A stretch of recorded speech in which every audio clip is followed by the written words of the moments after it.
Welcome to another AMA with Kadena Ecosystem. In this episode, we'll be speaking with the team from Fraction Mining. This conversation was recorded on June 28, 2023, live on Twitter Spaces. The views and expressions in this AMA do not represent the views of Kadena Ecosystem directly and are not to be considered as financial advice. Please make sure to do your own research on the projects presented. Also make sure to follow and subscribe to our account to be alerted of new uploads. Now let's get started. Enjoy. Welcome everybody to another AMA with Kadena Ecosystem. Today we have joining with us Fraction Mining. They are another mining company, and they are getting into the Kadena game.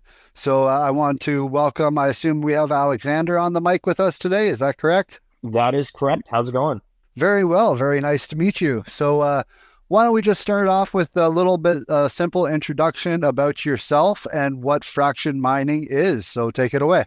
Sure, absolutely. And I just want to say thank you to not only the Kadena community, but also to Kadena Ecosystem for setting this space up. It's always great. And it really is, in my opinion, the icon of Kadena in and of itself is the community aspect of the ecosystem. So a huge shout out to you guys for setting this space up. So a bit of background of myself. My name is Alexander Bannister. I am the CEO and founder of Fraction Mining, and alongside of a few other individuals who are co-founders of Fraction Mining, including James, Josh, and James.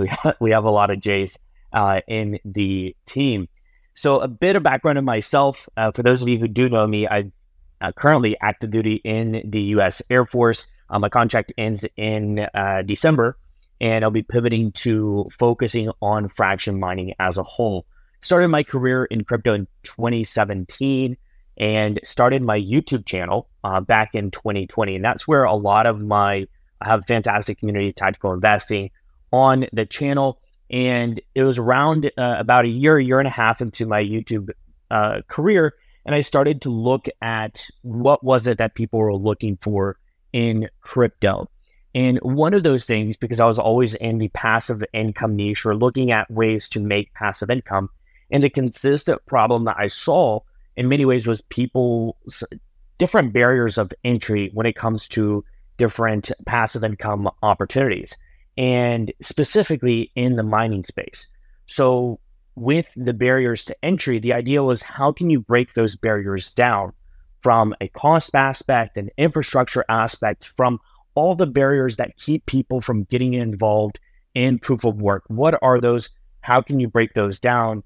And at that point, we launched Fraction Mining because in essence, every time someone wants to get into something, it's the same thing with like stocks even. When you can't buy a whole share of Berkshire Hathaway, you can buy a fractional share. And so we thought that we could do that same thing when it comes to proof of work in cryptocurrency mining. Not everyone has the ability at the peak of the bull market to buy a $10,000 Bitcoin miner, but for $200 or $300, they can get a fractional share and get involved and be included in something much larger than themselves. And so that's kind of how Fraction Mining started, alongside of the rest of the team members that really are adding a lot of value within their own respective level of experiences.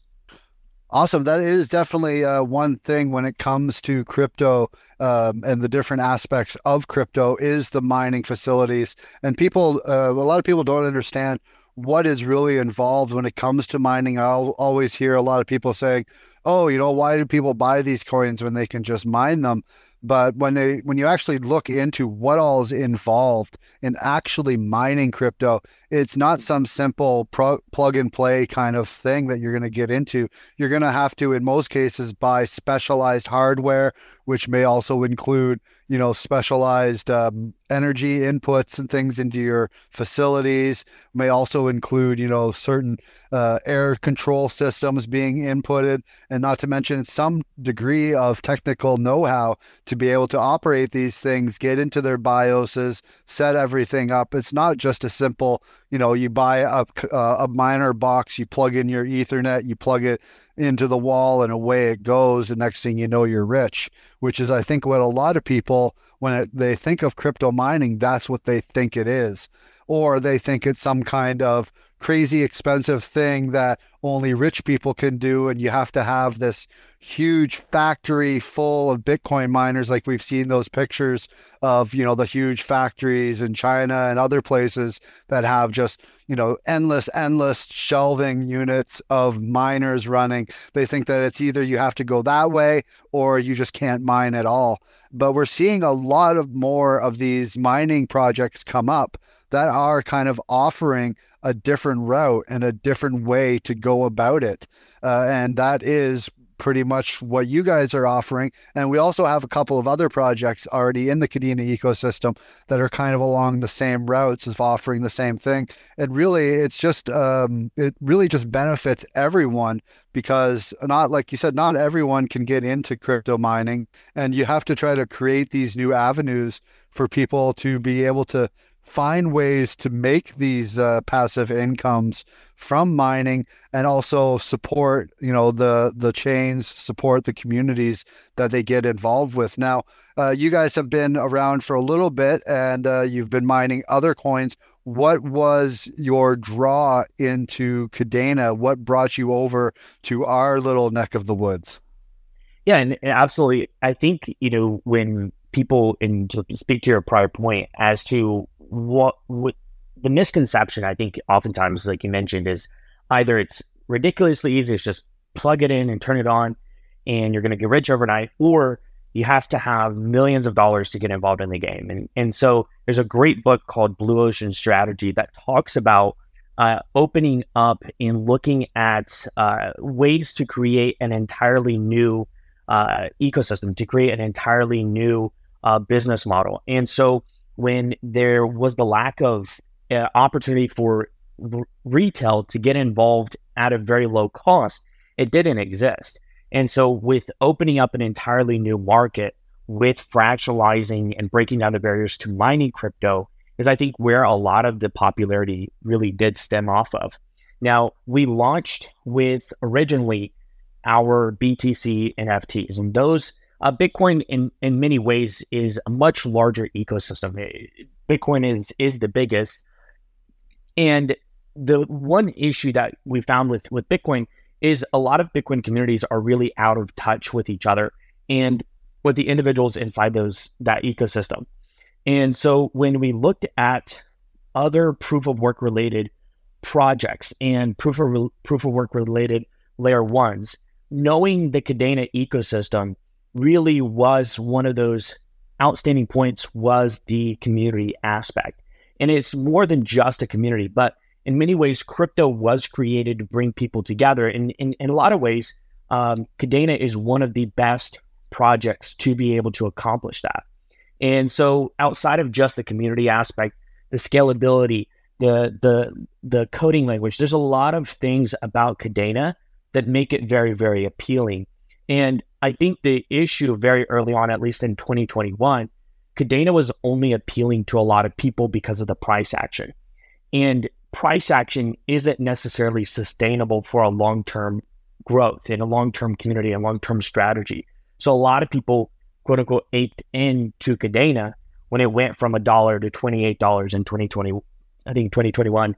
And a lot of that, quote unquote, hype, if you will, has died down. But I think that in many ways has been to the value of Kadena, because now what we've seen, especially with some of the recent news as far as quantum verification, all of that is now the utility aspect, which is the key to the longevity of any blockchain. So I think that is really what's appealed to us, is Kadena is going the route of not focusing on a price action, but focusing on the utility. And that in many ways is what draws us to the Kadena ecosystem. And alongside of that, everyone likes Bitcoin. There's other assets out there when users are looking to diversify. We wanted to give users that are within the fraction mining community an avenue to be able to diversify outside of just Bitcoin. Because in many ways, the best strategy is diversification. And that's one of the reasons that we were really drawn to the Kadena ecosystem.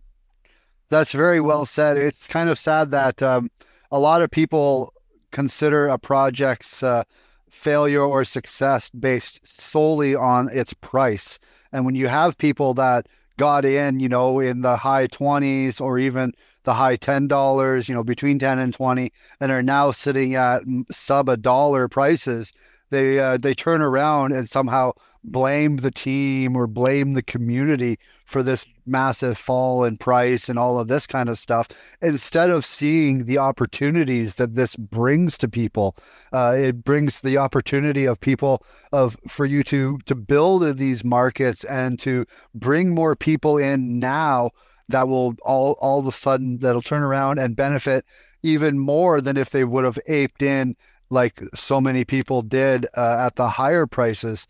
And people also, like you said, people need to realize that it's not a price that makes a project. There's many different factors to it, and community being one of them. Like you said, Bitcoin has a very large community, but it's also very fractured, and it's also very the people, you hear this term all the time of Bitcoin maxis, and it kind of comes to show when you dig yourself into the Bitcoin community.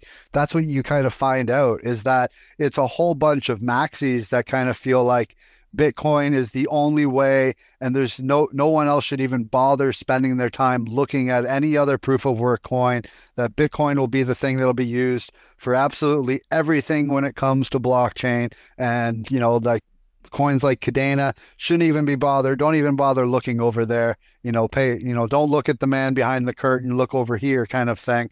And it's kind of sad that people like that are just going to miss out on some really amazing opportunities to branch out, diversify, because that is one of the main things that you need to do to survive in crypto and to further along not just your portfolio, but your knowledge, is to branch yourself out into these other ecosystems, into these other projects, to learn that there is a lot more out there that crypto and blockchain can bring besides just what Bitcoin brings. So, we have seen that in the past few years, I believe, as the other blockchains like Ethereum, Litecoin, some other big players, even Doge, have come into the woodworks, have become more mainstream, more popular, and it's just showing that there's a lot more tools in the shed of blockchain than just the one that started it all, kind of thing. So it's good to hear that companies like yourselves as well are seeing that and wanting to bring more eyes onto other projects and things that can not only help you guys, but also help the community behind you and help bring them more education and hopefully more realized gains in the future as these emerging projects like Kadena start to rise back up. So when it comes to actually mining, can you maybe discuss a little bit about currently, I'm really curious to know, what are you currently offering as mining options outside of Kadena, and what kind of facilities do you guys have for these miners? Yeah, so currently we have our mining facility in Texas, and our approach was a very vertically aligned approach. And I mean that to say that with a lot of companies we've seen struggle when they don't have control of all aspects of the mining operation.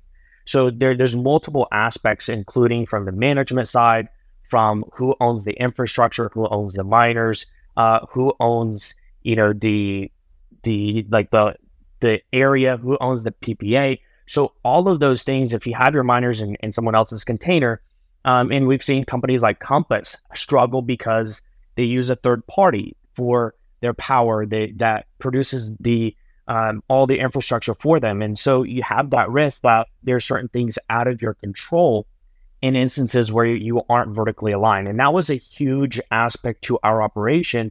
As we said, we need to be vertically aligned where we have control of all aspects of our operation. So it's a very hands-on approach, which I think is the best approach for a long-term and the one that offers really the least amount of risk and maybe, repair issues and all the complaints that will oftentimes happen when you're not fully vertically scaled. So our operation in Texas, it is a containerized, air-cooled operation. And obviously with the Texas heat right now, it's been really record numbers. So we've been working in order to maximize the overall airflow. One of our team members is down in Texas right now. But there is a lot, like you mentioned very early on, there's a lot to an operation, knowing how airflow works, knowing how, being able to measure what should be the distance between a hot aisle, cold aisle. There are a lot of aspects to a mining operation, and we've been able to do a very hands-on approach with our site in Texas. And overall, the site is on a wind farm, so the energy that we're utilizing is renewable energy. Now, we are going to be expanding to a flare site as well, because our overall goal is using either renewables or cleaning up energy. So it's one thing to have, a negative emission, but it's another to be able to clean up dirty to have zero emissions. So that is something that we are going to be expanding within about a month or so to a site that is flare-based, where you're able to capture a lot of that waste and clean it up before it does go into the environment. So that is where our operations are now, and that's where we'll be expanding to. Well, it's good to hear that you already have a green kind of mining background and already kind of working down that path, because is one thing that Kadena kind of prides itself on, is the green initiative to try to make energy consumption as low as possible when it comes to these mining systems.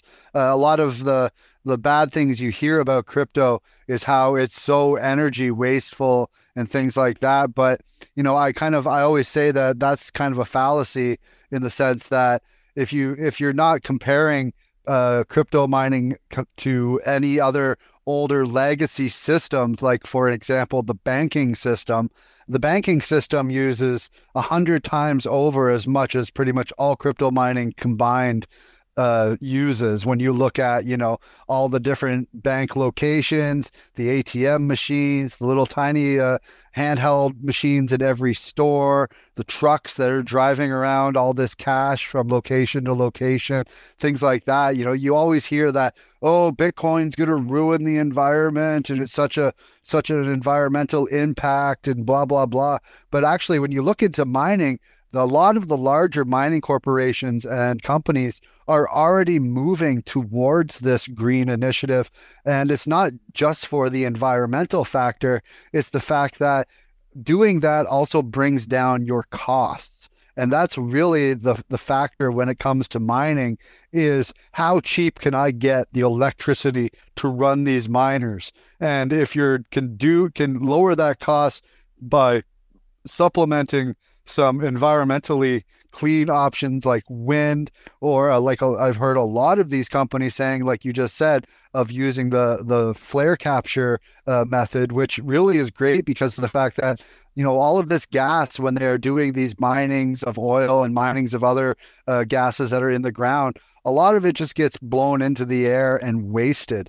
And, that's just a wasted opportunity for energy that could be put to better uses, and put to uses that can benefit lots of really big people, and lots of different projects. Lots of things can be utilized from these that in the past, they just never really thought that way.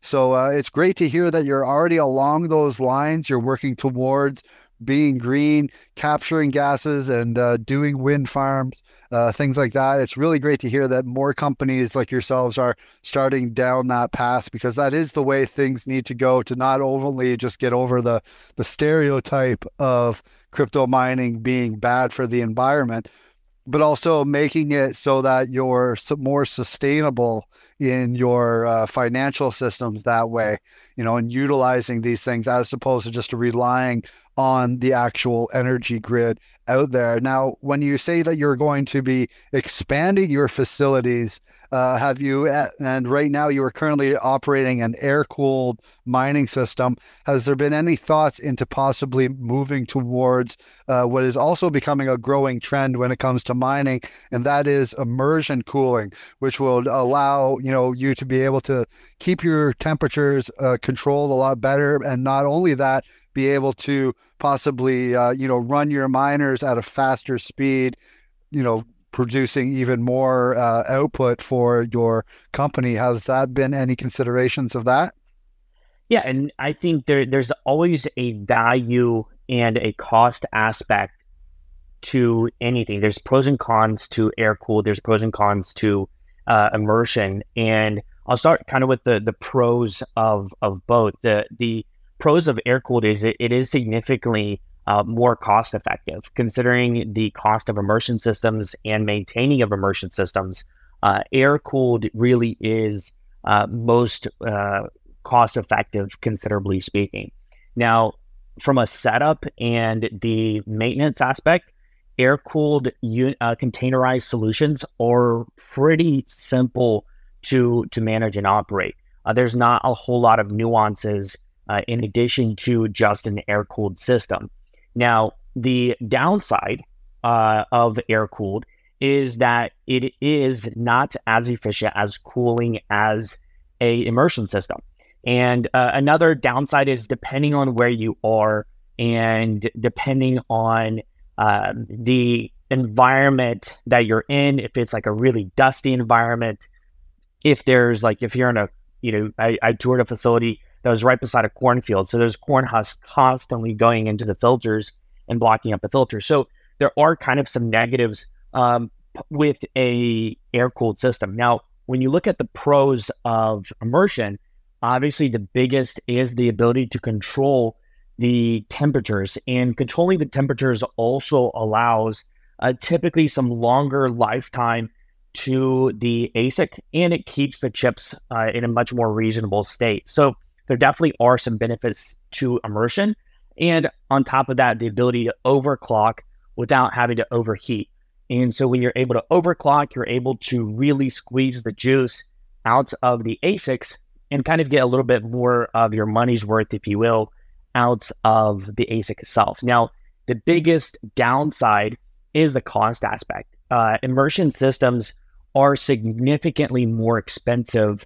Typically, it depends on the type of system that you're setting up. There's multiple different companies that we've looked at, but typically, on average, it's about 5 times as much cost and maintenance as an air-cooled system. So a lot of that is, the ASICs. More than likely, they're going to have a new power supply unit in order to, if you're going to overclock an ASIC, more than likely the PSU that's attached to that ASIC may not be able to handle the level of overclocking feature that you're going for. So there's the immersion liquid. You're having to replace that, having to maintain that, and overall operations do get a little bit more expensive. So, but we have seen from an aspect of growth, and if you have the capital to do so, like Riot Blockchains, who just purchased $163 million worth of the M56S++, which is the newest model from WhatsMiner of their immersion miners. And so a lot of your bigger companies with a lot more capital really do value the opportunity of immersion because it really is going to be one of the future aspects. Now, you can get a whole debate of what's better, immersion, air-cooled, or even hydro. And many would argue that hydro would be the way to go in the far distant future. But there's a lot of nuances. There's some specifics, and it really just depends. For scale, a company like Riot, immersion makes sense. For maybe some smaller operations, we have explored looking into working with a few companies that we're partnering up with to do hydro-based miners, specifically some of the WhatsMiner M53s, M33S++. So there's a few options out there, and we are actively pursuing it. But it does, from a smaller scale, it makes sense for us to do something either air-cooled or hydro-based. Now, something you've said a couple of times is container mining.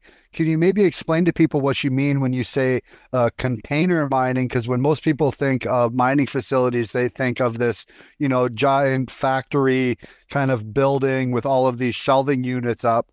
Can you maybe explain what you mean by container mining? Sure. So containerized mining was really popularized by Bitmain with their original ant box, which was then bought by Bitdeer, and they've relabeled it and renamed the company. But what it essentially offered is a very movable and transportable option. So it was also very fast deployable. So when you're looking at building a warehouse, typically warehouses are very expensive. Now, if you're renting it, maybe a little bit different, but then you have to reconfigure all the electrical to be able to operate a crypto mining operation, if not pre-configured. So warehouses can be really expensive, and they're really not that movable. So in a lot of ways, where historically you've seen some electric prices go up, sometimes they'll go down, but historically they've oftentimes gone up. And so if you've bought a warehouse and you've purchased the land and you signed a 5-year contract, all of a sudden the electric company increases the rates. You can't really take the warehouse with you. And so Bitmain came out with a containerized solution and popularized it with their Antbox NV2. And what it allows is pretty much it's like a 20-foot. There are also 40-foot models of pretty much a shipping container that's been prefabricated to have an operation similar to what you would see in a warehouse, but at much smaller scale that is also much more versatile. And so typically what you'll see, you'll have a cold aisle where the intake is with filters, and then you have a line of ASICs, like a wall of ASICs, and then on the back end, you'll have the hot aisle, and then you'll have exhaust fans pulling that air out. And that's where a lot of that math has to come into play as far as CFMs, the static pressure. There's so much that goes into it. And then on top of that, you also have different designs of containers. Some will just have like a wall. Some have a vortex design. So it's interesting as the overall crypto space develops, the technology and the innovation that happens in order to better accommodate companies going with the containerized, more versatile solutions. And these containers, they are completely yours. You own them. At any point, you can just pick up and move to another location if need be. Yeah, exactly. So if we have 2 containers at our Texas site. So let's just say we were, and they're very much plug and play, which is the easy aspect. There is some electrical work, obviously, that gets done to get them connected to either the grid or to a natural gas generator. But let's just say we wanted to go ahead and move our container over to another site because maybe the energy rate was a little bit more effective, or we wanted to move it to a natural gas flare site. And we could easily pick it up, set it on a crane, set it on a 20-foot bed truck, 40-foot bed truck, and ship it off to another location. And that's the ease of the versatility.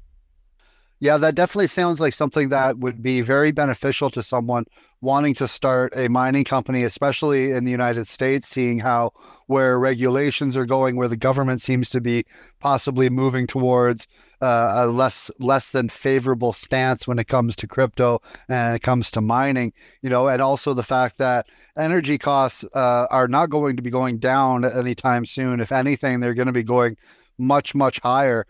So having that versatility to be able to pick up and move to a more favorable location that may also be more favorable in regulations and in energy costs is obviously kind of sounds like a no-brainer as to being stuck with a contract or a rental agreement or something in a building, or owning a building with a piece of property that you'd have to then sell and pack up everything and take it all apart and then find another building and rebuild all over again.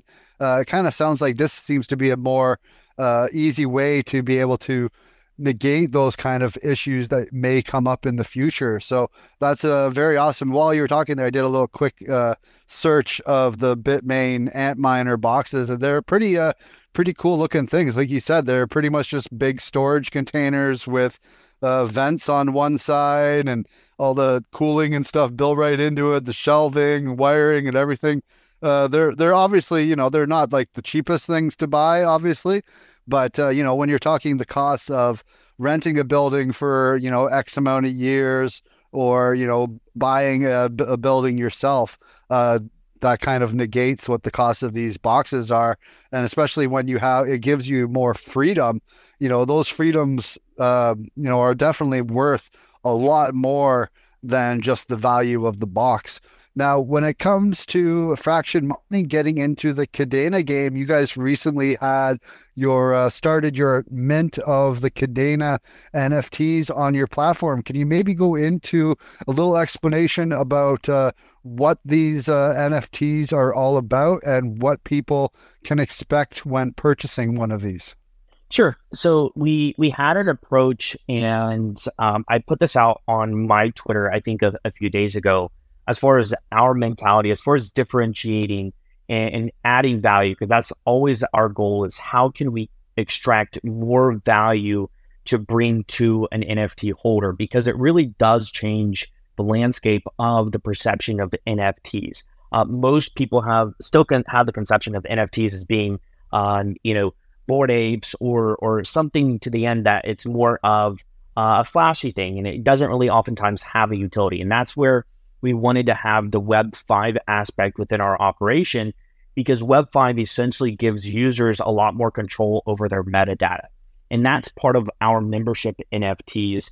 But with our Kadena NFTs, the idea and the art behind it was we wanted to bridge the gap between buying an NFT and involving yourself in the crypto mining experience. There's a lot of things that an NFT in and of itself doesn't give you all the senses of a mining experience. We actually had Action Crypto, a fellow YouTuber and a partner of Fraction Mining, come down to our mining facility, and he got to, I guess, live on the farm, if you will, and see what the mining experience is like. So with our NFTs, we weren't really approaching it as an artistic approach. We wanted to look at it as far as, the MP4 file, where it has, with our Bitcoin NFTs, our Kadena NFTs changed to a different type of smart contract. But with our Bitcoin NFTs, they have the audio, the sound of an ASIC. They also have, with our Kadena NFTs as well, the visual aspect of an ASIC actually mining.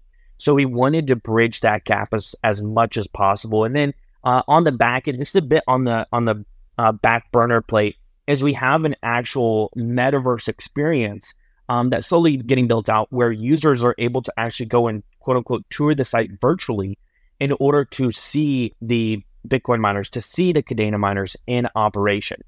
So that's not really a focus of too much of ours, but that's just another way for us to bridge the gap between the experiences of crypto mining, in this instance, Kadena mining, and an NFT. Now, the NFTs, as we launch, we're just doing a 500 NFT launch, because we realized that when we launched 2,500 BTC NFTs, we minted out within 2 hours, I think about 60% of them. So they went really, really quickly. And then within about a week or two, all of them were minted out. And if I looked at the numbers recently, within about a day or two now, we're about 75% minted out of our Kadena NFTs. So we're doing an initial 500 at a discounted price of $350 per NFT. And we have over the course of time, as we grow and as we get more involved in the Kadena ecosystem, we have the max capacity of the total collection being at 2,500 NFTs. That's a more long-term goal. Now, once we're fully minted out, the hash rate per NFT will be at it'll be slightly over 6 terahash, but we like to only deliver what we can guarantee. And so we're looking at 6 terahash. More than likely, it'll be slightly over, and each NFT comes with 98 watts and 7 cents as the electric rate. So from a specs perspective, it is the highest hash rate in the ecosystem and the lowest energy rate of any NFT. And we only expect that to increase over the course of time. Now, one thing that may be throwing people for a loop is that they may notice that if you go to your site, your website, Fraction Mining, that they notice that a lot of the stuff is based through Polygon. Now, when it comes to these Kadena NFTs, how are people purchasing them? And if it's not an option, have you ever considered an option of actually accepting KDA as a payment? Yeah, so we chose Polygon to build Fraction Mining on, because we want to expand our ecosystem, and for our smaller communities, because the size of Kadena compared to the size of Bitcoin is quite quite the difference. So we wanted to take our influence in the Bitcoin space and bring those individuals to Kadena, bring those individuals to other smaller communities, and bring that value and expose them in many ways to value in other cryptos and blockchains. So Polygon, in our opinion at that point, was the best platform to be able to bring that form of mass adoption and versatility to all other blockchains and all other proof of work related NFTs we would launch in the future and will launch in the future as well. So with the partnership that we have with the partner PaperXYZ, we have reached out to them in order to include the opportunity for individuals to purchase using the Kadena token. Now, PaperXYZ isn't a company that's been around for a very long time, so they're adding more and more features over the course of time. But for the time being, the Kadena NFTs are purchased via USDC, or you can use a card option to do so. And I believe PaperXYZ offers Ethereum, but we don't find many people minting NFTs using Ethereum. But our goal really was to use our, not only the YouTube partners, because we have 6 YouTube partners at Fraction Mining with about 660,000 subscribers across their platforms. We wanted to take that followership, that influence, and showcase those viewers to the value of the Kadena community. Yeah, that's really great to hear, because that's one cool thing about getting into crypto and mining is that you can definitely bridge communities from one to another. That's one thing that we're also starting to work with at Eucalyptus Labs, who is the people behind Kadena Ecosystem here. We also develop our Koala wallet, and is one of the reasons that we are going to be moving into being a multi-coin wallet, because we want to have these other communities and other coins next to Kadena to just open the eyes to more communities for people to see, there's not just this out there. There's not just Kadena. There's not just Polygon. There's not just this Bitcoin. There's all these different communities that can all learn from each other, like I was referring to earlier. And when you're kind of pigeonhole yourself into just one thing, you kind of lose out on bringing in new people, because you kind of hit that plateau of, okay, I've pretty much captured the entire focus of that community. I need to start branching out and finding new communities and having them interact with each other. And so it's really great to hear that, you're taking that approach and bringing new people, showing the people in your community that are already existing and working with you these new platforms like Kadena, and offering them a chance to actually get in on mining Kadena themselves. Now, when someone buys one of these Kadena mining NFTs and they're sold out and the rewards start coming, are these rewards paid out in KDA, or is it paid out in like USDC on Polygon or something like that? How does the payout system operate? Yeah, in our approach, and it kind of goes back to my earlier comment, as far as we want to make the experience as close to the mining experience as possible. No one buys a Bitcoin miner and expects to get paid in USDC. And we don't have that expectation with our NFTs in the same way, whether that's the Bitcoin NFTs or the Kadena NFTs, because that's the last thing that I would want as a user, is to buy maybe a KA3 and then get paid out in Polygon and Matic. So our approach, and this is the use case behind our membership NFTs, because of the Web5 aspect, you're able to add your different wallet addresses based on the different proof of work related cryptos that we mine. So for example, in the dashboard is live, certain functions are being added and being changed a little bit to make them a little bit more user friendly and compatible. But in essence, the wallet addresses for your Kadena wallet that you want to get paid out to in Kadena, you just customize that within your membership NFT, which is linked to the dashboard. So all the proof of work related cryptocurrencies that we will be mining, all of those will get paid out in the native coin that they're mined.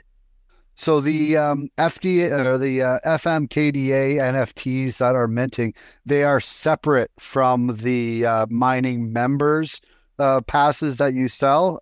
Do you have to have one to get the other? Sure, great question. So the membership NFTs is really the gateway to the ecosystem. Now, you don't have to have one of those to mint the KDA NFT, and you don't have to have a KDA NFT to buy a membership NFT. The membership NFT is really what pulls everything together, because instead of having let's just say 5 different extensions and fraction mining being built out on 5 different platforms, we said, why can't we put it all in one place? And that's where that membership NFT is. You only have to have one. And with the metadata of the membership NFT, you are able to then go and customize your different wallet addresses. So it's really where a lot of the claiming functions and all of that go, is if you have, let's just say, a BTC NFT, you have a Kadena NFT. If we launch Litecoin, if we launch Casper, if we launch others, all of those will be incorporated into the membership NFT. So all of your wallet addresses will be in one place with that function. Now, one of the things some of the other NFT mining projects do is, you buy one of these NFTs and they're good for X amount of time. I don't know if we haven't really touched on this yet, but is there any kind of time limits when it comes to people that purchase these NFTs? Because these miners don't last forever. They have a certain time shelf, time life, and especially, with miners, when like Bitmain may come out tomorrow with a KA5 or something that does an extra 50 terahash or something like that, or another competitor may come out with something that is either above or can compete along the same lines. Is there any kind of time frame when it comes to purchasing into your company or into your services? So our focus has always been on the quote I put out the other day on my Twitter is one time for a lifetime. And the way that we're able to do that is we, having been involved in knowing how ASIC manufacturers work. I've spoken with a part owner of Bitmain. The guy that I spoke with, Michael Liu, owns the largest crypto mining farm in the world. And so getting to kind of pick his brain about his experience, the way that Bitmain does a lot of their processes. Bitmain historically has been one of the most effective, and it's the reason why they have such a large market share and why other companies such as like Goldshell are not able to compete.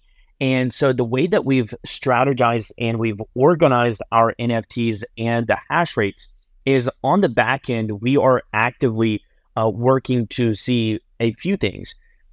One, on the back end, there's a portion that goes into the compounding aspect in order to, as more efficient miners come out, we're able to sell the current ones, replace them with something more efficient. So in essence, we have on the back end a strategy of growth that's built into our overall operations. Because like you said, most of these ASICs don't survive forever. And in essence, for example, if you look at the best example I could have is like an L3, which is a Litecoin miner. It's really one of the OGs, or you could even take an S9 coming out in 2016, 2017, which are 6 years old, but still work. And those, like for example, an L3 was 504 mega hash. The L7 is 10 times or about 20 times more powerful in the course of 6 years. But the lifetime of the L3 is still functioning, it's still working well. And I personally have a few. So as technology progresses, you have to set yourself up in order to integrate well within that technology expansion. And whether or not that happens in 2 years, whether that happens every 5 years, we've seen that constant increase. And so that's why originally we could have, as far as offering the hash rates, we could give a much higher hash rate, but then we'd have to timestamp all of our NFTs for the lifetime of the ASIC. But the reason why we may offer a slightly lower hash rate, considering to some other projects that will launch, is because we have on the back end a growth mindset to accept technology as it progresses, as efficiency increases, in order to then replace old machines with new machines, because we've prepared ourselves and we've set up for that to occur. Yeah, that's great to hear. It's a different kind of. It's funny you mentioned the S9. I actually have an old S9 that pretty much just sits on a shelf now as a paperweight. I've been debating getting it running back up again. Just I have some extra. I have very low energy costs where I am right now, and I could probably get away with just hooking her back up and letting it run in the background in hopes that I hit something. I'd probably end up mining. I don't know if I'd mind Litecoin with it, maybe in a split pool with Litecoin and Doge. But I used to use it to mine Digibyte, which I'm sure if you're a miner, you've probably heard of Digibyte. It's been around forever, and it's been one of the top coins to mine for a long, long time.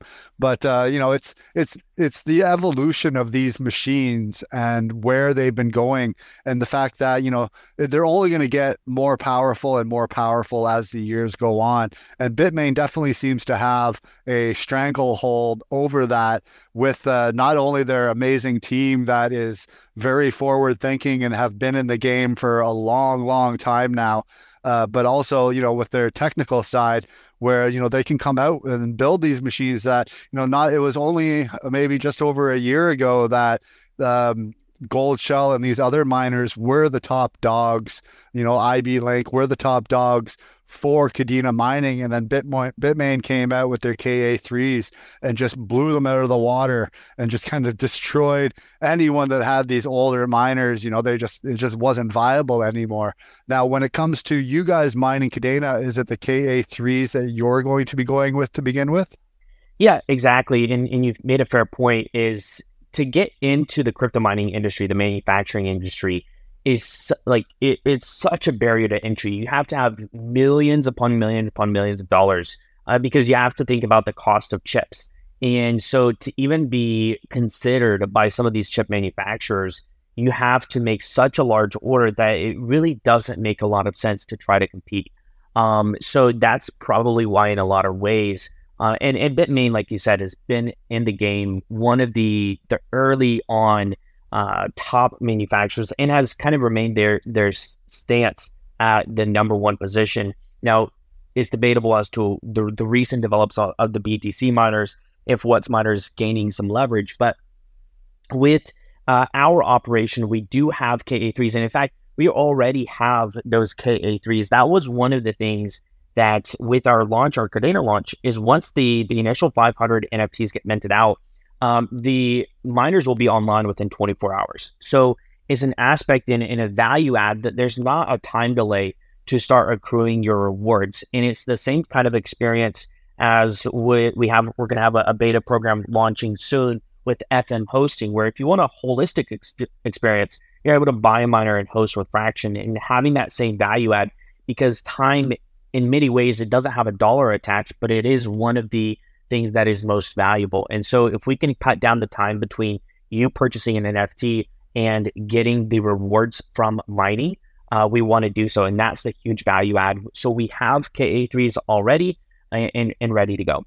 That was actually going to be the next question was if you do offer a mining hosting option for people, because like I said, a lot of people want to buy these miners, want to get into, they have the 10 grand to buy a miner or whatever it may cost them now. I know, like, since usually when the prices of coins drop, the prices of the miners drop, and then when the price of the coin skyrockets back up, the price of the miners kind of get pulled along with it, which is I always say it's backwards. A lot of things, it seems like when I really think about it, a lot of things in crypto, and when it comes to people outside of crypto getting into it, is kind of backwards thinking. It's like that meme you see of the two different sales windows, and one says like Bitcoin 60,000, and like there's just a lineup of 100 people coming out of it, and then Bitcoin 20,000, and no one's standing at that door wanting to buy it. It's kind of like that mentality. It seems like people want to get in at the top instead of getting in when the getting's good. And so it's really good to hear that you're opening up options now. When it comes to hosting miners, are you also maybe offering, if you're not already, but maybe in the future, an option where people can straight up buy miners through you and then have you host them for you? Yeah, and that's what we're going to be launching. So we'll be launching FM hosting as a beta. We already have a waitlist, a rather lengthy waitlist of individuals that are interested in buying a miner and hosting it with Fraction Mining. And so because we see where companies have succeeded and where companies have failed in the retail space. And so, for example, you could use an example, if you will, of Compass. There's a lot of things that Compass has done very well, but there's a lot of things, I spent hours just going through comments and seeing if these three things would change, would someone stay with Compass or would someone mine with Compass? And the reason I use Compass is it substantially is one of the largest, if not the largest, company for buy and host. So we will be launching FM hosting, but it's going to be only at a point where we're comfortable that the type of experience that someone will have will be the same type of experience we would want to have ourselves. And so everything from buying a miner, when will it be online? It's not going to take 2 months. It's not going to take 2 weeks. It's going to be online within 24 hours. When it comes to, customer service, we're going to be there. It's not going to take 5 different tickets to get someone to respond to you. So there's a lot of different things that when we look at it and we can make a better product and a better experience is really how you would succeed. So we'll have eventually, this will also be part of the dashboard as well. One of our team members, Stellar, is actually very well versed. He's taken multiple companies from zero in the online space, from zero to 7 figures. He's also built out the website for multiple companies, including Nike and United Rentals. So Stellar has a lot of the coding experience. He's the developer behind Fraction Mining, and so we want to use those skills and that ability to also launch FM hosting. And so there'll be a marketplace where you can buy a miner and own it, or you can buy and host. And then that's where that membership NFT gains more value, because oftentimes you'll see with a lot of companies is they'll charge like a racking fee, which pretty much is a term for when someone buys a miner for another individual to take that miner, plug it in, turn it on, and set it up in the container. So companies will charge $25, $50, sometimes even $100 per miner to rack it. And if you have a membership NFT, there's no cost to rack an ASIC. So there's a lot of things. It's always looking at how can we bring more value, more utility to NFTs outside of just a picture. Yeah, that's great to hear that you're, like I said, it's all about bringing more options available to people that they wouldn't normally have doing things themselves, and also bringing the cost down on each person's side and making those things more accessible for everyone. So really great to hear all of the stuff that you guys are working on over there.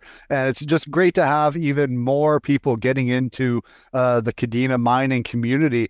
We've been seeing a very good steady rise in hash rate, which is very, very awesome to see and very important when it comes to not only adoption of Kadena, but security of the chain themselves. The more hash rate, the better, the more secure the chain is. So, it's very great to see just more people getting involved. So I'm sure once you guys got all your KA3s turned on, we're going to be seeing another boost in that hash rate and even more excitement brought to Kadena. Now, if you want to, before we wrap things up here, I don't know if you want to just go over how people can get involved with Fraction Mining, how they can get in touch with you guys, and what's the best places to find you and get involved. Sure, absolutely. So best place is you can go to fractionmining.com, or in fact, we called it Fraction Mining because if you type into Google fractional mining, will be one of the first websites to come up. So if you go to fractionmining.com, you'll be able to go to the Discord there. There's links there. If you want to follow us on our Twitter, we post typically daily insights and updates, but the Discord is going to be where most of the action happens. We have a really good Discord community, and the unique aspect is a lot of the people that joined the Discord first were all Bitcoin based, and now we've got a community that's coming in to our Discord. We've had over, I believe, around 200 new individuals join that were primarily focused on Kadena. So now there's a blend of individuals sharing ideas, sharing concepts. So the Discord is a fantastic place.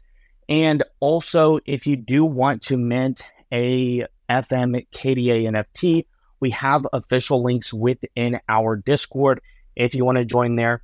And the only thing I definitely highly recommend to most people is please be careful on OpenSea, because there are always going to be impersonators. So do make sure that you're only following the official links if you are going to buy an NFT. I believe we don't have any of our BTC NFTs. All of those are non for sale. And they've only increased in value as far as the floor price. They're up about 25%. So there aren't any BTC NFTs for sale.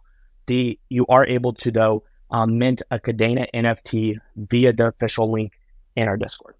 Awesome. So if you guys are listening, you want to get into some another mining opportunity and some more opportunities to get your hands on KDA, make sure you guys go and check out those links that were just mentioned by Fraction Mining.